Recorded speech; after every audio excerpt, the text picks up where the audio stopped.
దేవుడిచ్చే వాగ్దానాలు కొన్నిసార్లు ఎలా ఉంటాయంటే, జరగడానికి ఒక్క అవకాశం కూడా లేదు, అసలు ఇక్కడ ఆస్కారమే లేదు అన్న పరిస్థితుల్లో దేవుడు వాగ్దానం ఇస్తాడు మనకి, లేదా తన భక్తుల ద్వారా ఒక మాటను ఆయన తెలియజేస్తారు.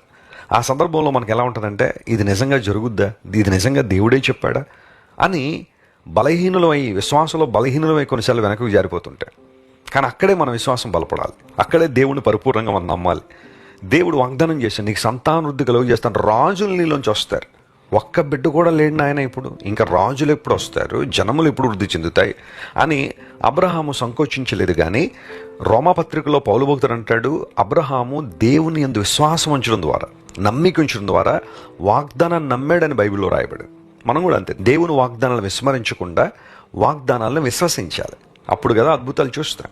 శూన్యములోని సమస్తాన్ని కలుగు చేసిన దేవుడు నీ జీవితంలో ఎందుకు మార్పు తీసుకురాలేడు? ఒక బంధకం నుంచి నువ్వు విడుదల పొందాలన్నా, ఒక విడుదల కోసం నువ్వు ప్రార్థన చేస్తున్నా, లేదా ఒక అద్భుతం కోసం నువ్వు ప్రార్థన చేస్తున్నా, ఆధ్యాత్మికంగా దేవుని చేతిలో బలంగా వాడబడాలని కోరిక నీలో ఉన్నప్పుడు దేవుని వాగ్దానాలు నమ్ము. ఆయన నీతో ఉన్నాడని, నీలో ఉన్నాడని విశ్వసించు. నేను కలుగజేస్తానని వాగ్దానం చేసిన దేవుడు ఆయన.